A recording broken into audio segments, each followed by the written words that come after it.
Hai pembelajar, selamat bergabung kembali dalam akun YouTube Herlina Channel. Video pembelajaran kali ini berkaitan dengan mata pelajaran Otomatisasi Tata Kelola Kepegawaian dengan pembahasan materi mengenai faktor-faktor penyebab perceraian dan dampak perceraian.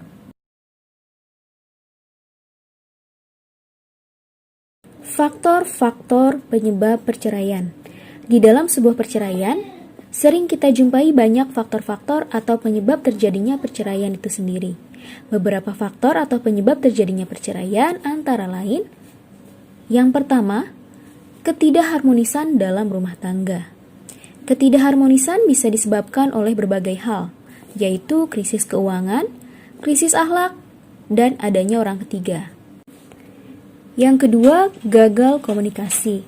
Komunikasi merupakan hal terpenting dalam menjalin hubungan. Jika pasangan suami istri kurang berkomunikasi, maka akan menyebabkan kurangnya rasa pengertian dan malah memicu pertengkaran. Yang ketiga, perselingkuhan. Selingkuh merupakan penyebab lainnya perceraian. Sebelum melangkah ke jenjang pernikahan, ada baiknya memegang kuat komitmen dan menjaga keharmonisan hubungan. Yang keempat, kekerasan dalam rumah tangga atau yang biasa kita sebut dengan KDRT. KDRT tidak hanya meninggalkan luka di fisik, tetapi juga psikis. Oleh karena itu, kenali pasangan sebaik mungkin sebelum memutuskan untuk menikah. Yang kelima, krisis moral dan akhlak. Contohnya, terlibat tindakan kriminal, mabuk, poligami yang tidak sehat, ataupun hal lain yang dilakukan baik oleh suami ataupun istri. Yang keenam, perzinahan. Masalah lain yang dapat mengakibatkan terjadinya perceraian adalah perzinahan. Perzinahan yaitu hubungan seksual di luar nikah yang dilakukan baik oleh suami maupun istri. Yang ketujuh, pernikahan tanpa cinta. Untuk kasus yang satu ini, biasanya terjadi karena faktor tuntutan orang tua yang mengharuskan anaknya menikah dengan pasangan yang sudah ditentukan.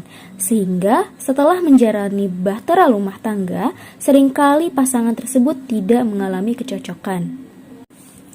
Yang kedelapan, pernikahan dini. Menikah di usia muda lebih rentan dalam hal perceraian.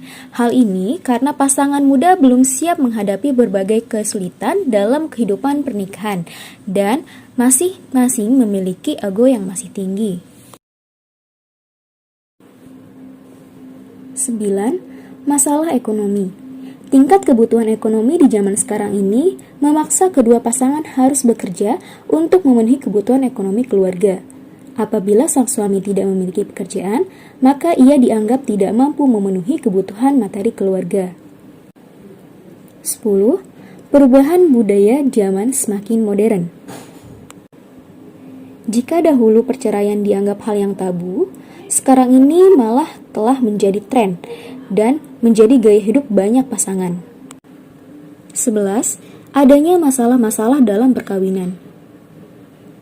Masalah dalam perkawinan itu merupakan hal yang biasa, tapi percekcokan yang berlarut-larut dan tidak dapat didamaikan lagi secara otomatis akan disusul dengan pisah ranjang.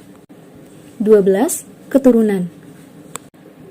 Anak memang menjadi impian bagi tiap pasangan, tetapi tidak semua pasangan mampu memberikan keturunan.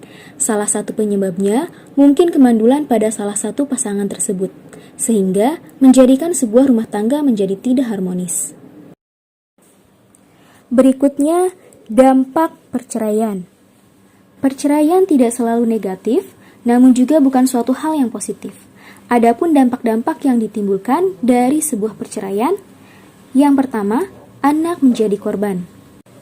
Anak merupakan korban yang paling terluka ketika orang tuanya memutuskan untuk bercerai. Anak dapat merasa ketakutan karena kehilangan sosok ayah atau ibu mereka. Mungkin juga mereka merasa bersalah dan menganggap diri mereka sebagai penyebabnya. Prestasi anak di sekolah akan menurun atau mereka jadi lebih sering untuk menyendiri. Sebagai pelarian, anak-anak bisa terlibat dalam pergaulan yang buruk, narkoba, atau hal negatif lain yang bisa merugikan. Yang kedua, dampak untuk orang tua. Beberapa orang tua dari pasangan yang bercerai akhirnya harus membantu membesarkan cucu-cucu mereka karena ketidaksanggupan dari pasangan yang bercerai untuk memenuhi kebutuhan anak-anaknya. Yang ketiga, bencana keuangan. Jika sebelum bercerai, suami sebagai pencari nafkah, maka setelah bercerai, istri tidak akan memiliki pendapatan sama sekali, apalagi jika mantan suami tidak memberikan tunjangan. Yang keempat, masalah pengasuhan anak. Setelah bercerai, berarti harus menjalankan peranan ganda sebagai ayah dan juga sebagai ibu. Hal ini bukanlah hal yang mudah, karena ada banyak hal lain yang harus dipikirkan seorang diri. Masalah lain dalam hal pengasuhan anak adalah ketika harus berbagi hak asuh anak dengan pasangan, karena bisa jadi salah satu pihak masih merasa sakit hati dengan perlakuan mantan pasangan, sehingga sulit untuk bersikap adil. Yang kelima, gangguan emosi. Harapan untuk hidup sampai tua bersama pasangan menjadi kandas. Hal ini dapat menyebabkan perasaan kecewa yang sangat besar dan menyakitkan. Perasaan lain yang mungkin dialami adalah perasaan terhina atau perasaan marah dan kesal akibat sikap buruk pasangan. Yang keenam, bahaya masa remaja kedua. Setelah bercerai, mereka akan menjalin hubungan asmara dengan orang lain dengan tujuan untuk menaikkan harga diri dan untuk mengusir kesepian. Hal ini bisa menimbulkan problem baru dan tragis yang lebih buruk karena tidak mempertimbangkan baik-baik langkah yang dilakukan. Sekian video pembelajaran kita kali ini, semoga bermanfaat untuk kalian semua.